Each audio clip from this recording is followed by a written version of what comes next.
Hello વિદ્યાર્થી મિત્રો, હું તમારું માનવ ક્લાસીસમાં ફરી હાર્દિક સ્વાગત કરું છું. તો આજે આપણે ધોરણ 8 વિજ્ઞાનનો છઠ્ઠો પાઠ જોવાનો છે, આઈડિયા સ્વપોથીનું.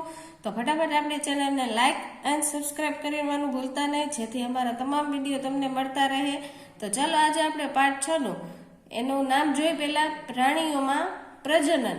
હવે એનો મુદ્દાસર પ્રશ્ન આપણે પહેલો જોઈએ. તો પહેલો પ્રશ્ન છે, શુક્રકોષની રચના આકૃતિ સહિત જણાવો. તો જો એની આકૃતિ આપેલું છે તમને, તો પહેલું મુદ્દો શું કહે છે? શુક્રપિંડ નરજન કોષો ઉત્પન્ન કરે છે, જેને શુક્રકોષો કહે છે.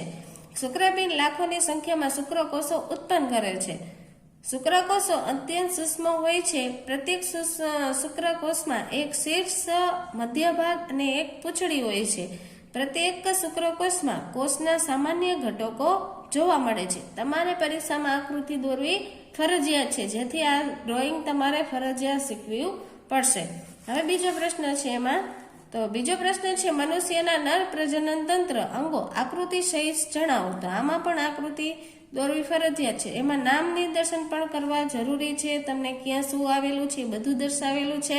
હવે પ્રશ્ન જોઈ, નર પ્રજનન અંગોમાં એક જોડ શુક્રપિંડ અને 2 શુક્રવાહિનીઓ અને એક શિશ્ન આવેલું હોય છે. શુક્રપિંડ નરજન કોષો ઉત્પન્ન કરે છે, જેને શુક્રકોષો કહે છે. શુક્રકોષો અત્યંત સૂક્ષ્મ હોય છે. શુક્રપિંડે લાખોની સંખ્યાઓમાં શુક્રકોષોનું નિર્માણ કરે છે. દરેક શુક્રકોષમાં એક શીર્ષ, મધ્ય ભાગ અને એક પૂંછડી આવેલી હોય છે.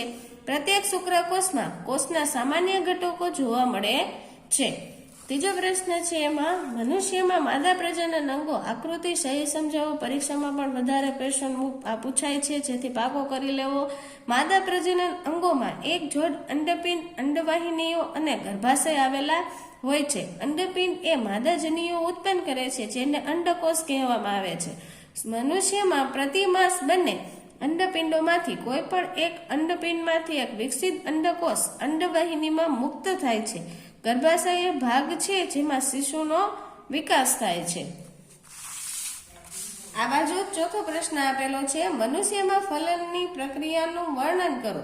તો પહેલું જો એમાં પ્રજનન પ્રક્રિયાનો પહેલો તબક્કો શુક્રકોષ અને અંડકોષનું જોડાણ છે, અને ફલનની ક્રિયા દરમિયાન અનેક શુક્રકોષો અંડકોષોના સંપર્કમાં આવે છે. તેમાંથી એક શુક્રકોષ અંડકોષ સાથે જોડાઈ જાય છે. શુક્રકોષ અને અંડકોષનું આ જોડાણ ફલન તરીકે ઓળખાય છે. ફલન દરમિયાન શુક્રકોષ અને અંડકોષના કોષ કેન્દ્રો જોડાઈને યુગ્મક કોષ કેન્દ્ર બનાવે છે, અને ફલનના પરિણામે ફલિત અંડકોષ અથવા યુગ્મજનનું નિર્માણ થાય છે. ફલનની પ્રક્રિયામાં માતાનો અંડકોષ અને પિતાનો શુક્રકોષ જોડાણ પામે છે, એટલે નવી સંતતિમાં કેટલાક લક્ષણો તેની માતા પિતાની અને કેટલાક લક્ષણો તેના પિતામાંથી આનુવંશિત થાય છે. મનુષ્યમાં અંતઃફલન પ્રકારનું ફલન થાય છે, એટલે કે તે ફલન માદાના શરીરની અંદર જાય છે. હવે નીચે તમને આપેલો છે 5મો પ્રશ્ન, દેડકામાં બાહ્ય ફલનની ક્રિયા સમજાવો. આ પણ પ્રશ્ન બહુ પૂછાય છે પરીક્ષામાં. વસંત અથવા વરસાદની ઋતુમાં દેડકાઓ તથા તળાવ અથવા ધીમે વહેતા ઝરણા પાસે જાય છે. જ્યારે નર અને માદા એક સાથે પાણીમાં આવેલા છે, ત્યારે માદા અસંખ્ય ઈંડા મૂકે છે, અને દેડકાના ઈંડા ઘણા કોમળ હોય છે. જેલીનું એક પડ ઈંડાઓને એક સાથે જોડાયેલા રાખે છે તથા તેનું રક્ષણ કરે છે. માદા જેવા અંડકોષો મુક્ત કરે છે, તરત જ નર તેની ઉત્પન્ન શુક્રકોષોનો ત્યાગ કરે છે. હવે બીજો પોઈન્ટ છે, એમાં પ્રત્યેક શુક્રકોષો તેની લાંબી પૂંછડીની મદદથી પાણીમાં આમ તેમ ત્યાગ કરે છે. શુક્રકોષો અંડકોષોના સંપર્કમાં આવતા ફલન થાય છે. આમ દેડકામાં બાહ્ય ફલન થાય છે. દેડકાનું જીવન ચક્ર વર્ણવો. તો એમાં પેલું છે, વસંત અથવા વરસાદની ઋતુમાં દેડકાઓ તળાવ અથવા ધીમે વહેતા ઝરણા પાસે જાય છે. ત્યાં જ્યારે નર અને માદા એક સાથે પાણીમાં આવે છે, ત્યારે માદા અસંખ્ય ઈંડાઓ મૂકે છે. નર તેની ઉપર શુક્રકોષનો ત્યાગ કરે છે. શુક્રકોષો વડે ઈંડા ફલન થાય છે.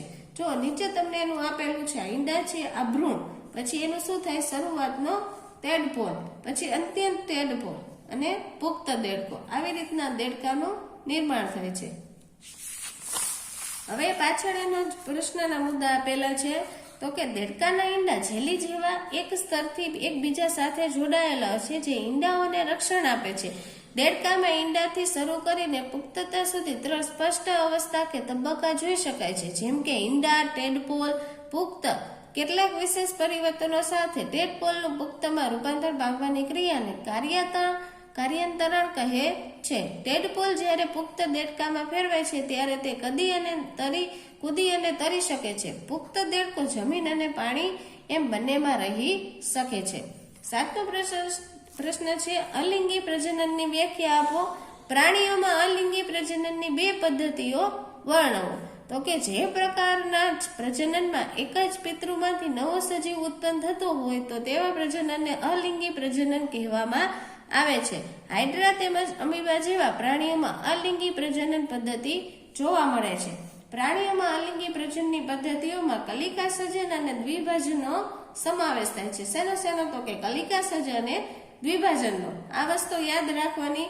હવે એમાં કલિકા સર્જન જોઈ શું કહે છે તો કે હાઇડ્રામાં શરીરની સપાટી પર એક કે તેથી વધુ ઉપસેલા ભાગ જોવા મળે છે. આ ઉપસેલી રચના વિકાસ પામતો નવો સજીવ કે જેને કલિકા કહે છે.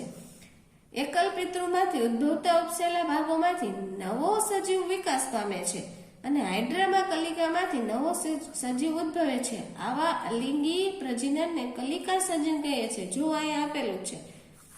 પછી નીચે આપેલું છે દ્વિભાજન કેવી રીતના થાય છે. તો જો પેલા છે પિતૃકોષ, પછી વિભાજન પામી રહેલું કોષ કેન્દ્ર, પછી અમીબામાં દ્વિભાજન અને બાળ અમીબા. તો કે અમીબા સૌ પ્રથમ કોષ કેન્દ્ર વિભાજન પામી 2 ભાગમાં વહેંચાય છે. ત્યારબાદ કોષ પણ 2 ભાગમાં વિભાજિત થાય છે, જેના પ્રત્યેક ભાગમાં કોષ કેન્દ્ર હોય છે. આમ એક પિતૃમાંથી 2 અમીબા બને છે, જેને દ્વિભાજન કહે છે. દ્વિભાજનમાં એક કોષી સજીવ વિભાજિત થઈને 2 સંતતિ ઉત્પન્ન કરે છે. હવે ટૂંકમાં આવતા તમને આપેલું છે પેલું ભ્રૂણ એટલે શું. આ પ્રશ્ન પર પરીક્ષામાં બહુ જ પૂછાય છે. તો કે ફલનના પરિણામે યુગ્મજનનું નિર્માણ થાય છે, જે વિકાસ પામીને ભ્રૂણમાં પરિવર્તન થાય છે. યુગ્મજનનું સતત વિભાજન થઈને કોષોની ગોળાકાર રચનામાં ફેરવાય છે. ત્યારબાદ કોષો સમૂહ બનાવે છે, જે વિકાસ પામે છે. આ વિકાસ પામતી સંરચનાને ભ્રૂણ કહે છે. આ બાજુ બીજો પ્રશ્ન આપેલો છે તો કે યુગ્મજનમાંથી ગર્ભ કેવી રીતે બને છે તે સમજાવો. તો કે યુગ્મજન સતત વિભાજન પામી કોષોની ગોળાકાર રચનામાં ફેરવાય છે. ત્યારબાદ કોષો સમૂહ બનાવે છે, જે વિકાસ પામીને પેશીઓ અને શરીરના અંગો તરીકે વિકાસ પામે છે. આ વિકાસ પામતી સંરચનાને ભ્રૂણ કહે છે. આગળ વધુ વિકસિત થવા માટે ભ્રૂણ ગર્ભાશયની દિવાલ પર ચોંટી જાય છે અને ગર્ભાશયમાં ભ્રૂણનો સતત વિકાસ થતો રહે છે. ધીરે ધીરે વિવિધ શારીરિક અંગો જેવા કે હાથ, પગ, માથું, આંખો, કાન વગેરે વિકસિત થઈ જાય છે. ભ્રૂણની એ અવસ્થા કે જેમાં બધા શારીરિક અંગોની ઓળખ થઈ શકે તેને ગર્ભ કહે છે. હવે નીચે તમને તફાવત આપેલા છે, તે ઘણા બધા વિદ્યાર્થીઓને બહુ જ ગમતા હોય છે, જેથી એમાં માર્ક એકદમ કવરઅપ થાય છે. તો એમાં અંતઃફલન છે અને બાહ્ય ફલન, ને બીજો તફાવત છે ફલિતાંડ અને ગર્ભ. તો જો અંતઃફલન અને બાહ્ય ફલન, તો કે જે ફલન માદાના શરીરની અંદર થતું હોય તેને અંતઃફલન કહે છે, અને જે ફલન માદાની શરીરની બહાર થતું હોય તેને બાહ્ય ફલન કહેવાય. એના ઉદાહરણ તમને નીચે આપેલા છે. ફલિતાંડમાં શું કહે છે પેલો પર તો કે ફલન દરમિયાન શુક્રકોષ અને અંડકોષ જોડાય એક થઈ જાય છે તેને ફલિતાંડ કહેવાય. અને ગર્ભમાં શું થાય તો કે ભ્રૂણની એ અવસ્થા જેમાં બધા શારીરિક અંગોની ઓળખ થઈ શકે તેને ગર્ભ કહે છે. પછી બીજો પોઈન્ટ છે ફલિતાંડ સતત વિભાજન પામીને કોષોની ગોળાકાર રચનામાં ફેરવાય છે અને કોષોનો સમૂહ બનાવે છે. તો પછી જ્યારે ગર્ભનો વિકાસ પૂર્ણ થાય છે ત્યારે માતા નવજાત શિશુને જન્મ આપે છે. હવે નીચે તમને વૈજ્ઞાનિક કારણ આપેલા છે. તો એમાં પહેલો પ્રશ્ન છે નવી સંતતિ કેટલાક લક્ષણો માતામાંથી અને કેટલાક લક્ષણો પિતાની આનુવંશિક રીતે મળે છે. તો કે આપણે આગળ જોઈ ગયા હતા ફલન દરમિયાન એ બધું ઉપર જ અંતઃફલનમાં એમાં એવું જ છે, એમાં તમે જોઈ શકો છો. અને બીજો પ્રશ્ન પણ એવો જ છે, બાહ્ય ફલન કરનારા પ્રાણીઓ જેવા કે માછલી, દેડખાને અસંખ્ય ઈંડા મૂકે છે. તો એમાં પણ એવું જ છે, બધું તફાવતમાં પણ આવી ગયેલું છે. હવે છે નાના પ્રશ્ન. એમાં તો પહેલો પ્રશ્ન છે સજીવોમાં પ્રજનનનું મહત્વ આપો. તો કે પ્રજનન જાતિઓનું સાતત્ય જાળવી રાખવા માટે આવશ્યક છે. આ ઉપરાંત પ્રજનનની ક્રિયા એક જાતિના સજીવોમાં પેઢી દર પેઢી સાતત્યતા બનાવી રાખવાનું સુનિશ્ચિત કરે છે. પ્રજનનના કેટલા પ્રકાર છે? તો કે 2, લિંગી પ્રજનન ને અલિંગી પ્રજનન. લિંગી પ્રજનન એટલે શું? તો કે જે પ્રકારના પ્રજનનમાં નર અને માદા જન્યુ જોડાણ થતું હોય તેને લિંગી પ્રજનન કહે છે. પછી નર પ્રજનન અંગોના નામ જણાવો. તો કે 1 જોડ શુક્રપિંડ અને 2 શુક્રવાહિનીઓ જેને શિશ્વન. પછી શુક્રકોષમાં પૂંછડીનું કાર્ય જણાવો. તો કે શુક્રકોષને અંડકોષ સુધી પહોંચવા માટે તરવું પડે છે, જેની માટે શુક્રકોષની પૂંછડીની મદદ કરે છે. પછી અંતઃફલન એટલે શું? કયા પ્રાણીઓમાં અંતઃફલન થાય છે? તો આપણે તફાવતમાં પહેલો પોઈન્ટ જોયો તો એવું જ છે. જે ફલન માદાના શરીરની અંદર થાય તેને અંતઃફલન કહે છે. તે શેમાં થાય? મનુષ્ય, ગાય, કૂતરા તથા મરઘી વગેરેમાં અંતઃફલન થાય છે. IVF નું પૂરું નામ. તો કે IVF નું પૂરું નામ ઇન વિટ્રો ફર્ટિલાઇઝેશન. પછી છે બાહ્ય ફલન એટલે શું? કયા પ્રાણીઓમાં બાહ્ય ફલન થાય છે? તો કે નર અને માદા પ્રજનન કોષોનું જોડાણ માદાના શરીરની બહાર થતું હોય તેને બાહ્ય ફલન કહે છે. દેડકાઓ, માછલીઓ, સ્ટારફિશ વગેરે પ્રાણીઓમાં બાહ્ય ફલન થાય છે. હવે છે માદાના કયા પ્રજનન અંગમાં ભ્રૂણનું સ્થાપન થાય છે? તો કે માદાના ગર્ભાશયમાં ભ્રૂણનું સ્થાપન થાય છે. પછી છે અપત્ય પ્રસવી પ્રાણીઓ કોને કહે છે? એવા પ્રાણીઓ કે જેઓ સીધો જ બચ્ચાને જન્મ આપે છે તેને અપત્ય પ્રસવી પ્રાણીઓ કહે છે. અન્નપ્રસવી પ્રાણીઓ કોને કહે? તો કે જે પ્રાણીઓ ઈંડા મૂકે છે તેને અન્નપ્રસવી પ્રાણીઓ કહે છે. હવે છે અહીંયા કાયાંતરણ એટલે શું? ઉદાહરણ આપો. તો કે કેટલાક વિશેષ પરિવર્તનોની સાથે લાર્વાનું પુખ્તમાં રૂપાંતર પામવાની ક્રિયાને કાયાંતરણ કહે છે. ઉદાહરણ તરીકે ટેડપોલ રૂપાંતર પામીને પુખ્ત દેડકામાં ફેરવાઈ જાય છે, જે કૂદી શકે અને તરી શકે છે. પછી ક્લોનિંગ એટલે શું? તો કે ક્લોનિંગ એટલે કોઈ ચોક્કસ કોષ કોઈ અન્ય જીવિત ભાગ કે સંપૂર્ણ સજીવની કૃત્રિમ રીતે અદલ નકલ બનાવવાની પ્રક્રિયા. પછી વ્યાખ્યા છે કલિકા. તે પણ પૂછાય. વ્યાખ્યા તો પાકી કરી લેવી. હવે નીચે તમને આપેલું છે માગ્યા મુજબ. એમાં છે તમને અપત્ય પ્રસવી પ્રાણીઓ અને અંડપ્રસવી પ્રાણીઓ. તો કે એમાં કયા કયા આવે છે? મનુષ્ય, ગાય, બિલાડી, કૂતરો અને ભેંસ. અંડપ્રસવીમાં દેડકો, કાચબો, મગર, મરઘી, માછલી, ગરોળી, કાગડો. હવે નીચે તમને વિકલ્પો આપેલા છે, તે આમાંથી સરખી રીતના જોઈને તમે લખી શકો છો.